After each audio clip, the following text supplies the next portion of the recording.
په دې خبره باندې ځان پوهه کا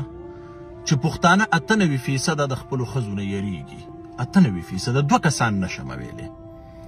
ښځو له یې غټې غټې سپېړې ټچ موبایل یې ورکړي دي. دی لاړ شي مزدورۍ ته هغه ټوله شپه ټوله ورځ په هغې کې لګیا دي ټیک ټاک یې کوي. دا فلټر والا هلکان پکې ګوري نو ځان له خو به یار ګوري خامخا ځکه چې دا فطرتي تورسیز دی هغه به یې خوښېږي او د هغه سره به سټاټ اخلي بیا ته باد کې راشي او د بریتونه د وینې ساسي او ځان ګرم ګرم کې نو نیغه پوخه د ښځې نه مه یارېږه که نه وایي ته په ټچ موبایل باندې څه کې دي ښځې ته ووایه ته ټیک ټاک ولې ګورې ضرورت څه دی ماسخوتن خو زه کور ته راځمه د رور سره خبرې کې د پلار سره خبرې کې د ترور سره خبرې کې د مور سره خبرې کې دا زما موبایل واخله په دې ورسره خبرې وکړه په ویډیو کال کې خبرې کې وکړه په اډیو کال باندې خبرې کې نو ښځې له د بېغیرته موبایل ولې اخیستی دی په لا اله الا الله محمد رسول الله زما د واده نه هم کال روان دی زما د ښځې سره نه ساده موبایل شته او نه ورسره ټچ کیمرې والا شته په ښځه مې ښه یقین دی داسې تربیت مې وله کړی دی چې ته یې سوچ هم نشې کولی پلار مې په کور کې شته د پلار په موبایل باندې ما ته کال کوي کور کې دا پکار دی کور کې هغه پکار دی ماشومانو له دا راوړه هغه راوړه د ښځو تربیت وکئ سپېړې موبایل یې ونه مه ورکوئ چې بیا ځان له یارانې ګوري چې په کور کې وي ستا سره په سوچ کې بل وي ضرورت څه دی بیا ډېر زیات ضرورت دی په سعودي عرب کې په دوبۍ کې په قطر کې ښځې له ساده موبایل واخله یا د مور په موبایل باندې ورته کال کوه ښځو له موبایل یې په لاسو کې مه ورکوئ تاسو بلوټوت معاملې کوئ آنلاین نو په کور کې خو فطرتي تورسیز دی بیا خو به په ټیک ټاک ځان له بل ګوري کور ته به یې راولي نو بیا چې غیرتي کېږي د نن نه غیرتي شه او دا غټې موبایل یې د خپلو ښځو نه واخلئ دا کم خلک چې تاسو نن وینئ دا پښتانه چې دا ځان یې په ټیک ټاک او په فیسبوک باندې بربنډ کړي دي هغه همدغه رنګې به لاوله ناستې وي چاته به یې موبایل هم نه خو یېرېدی به په قلاره قلاره هغه مقام ته نن راورسېدلی چې تاسو یې سوچ نشئ کولی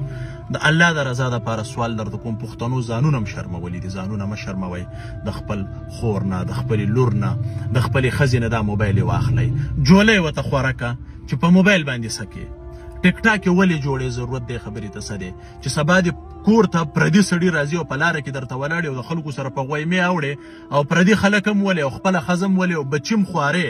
نو غیرتي نن دا غیرت وکړه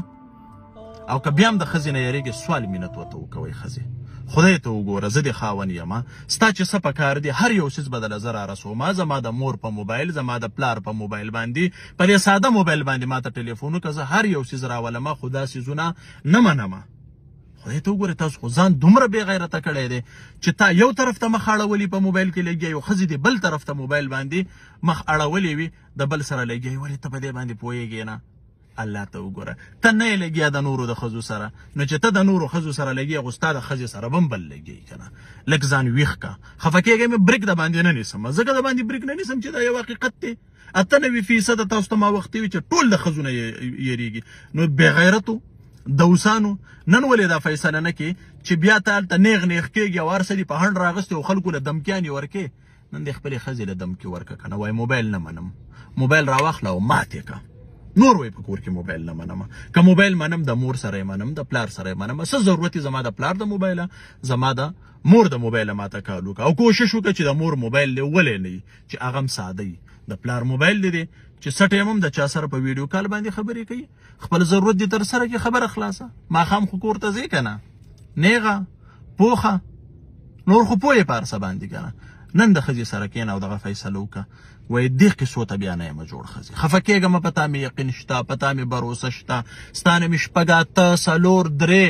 2 بچي هم راوړي دي زه په هر څه باندې پوهېږم خو خدای ته وګوره که ما خوشحاله ساتې نو ټچ موبایل دې غټ موبایل نه واوړه د دې ټیک ټاکونه واوړه دا پردی ویډیوګانې مه ګوره لږ غیرت په ځان کې را پیدا کوي لاړم درنه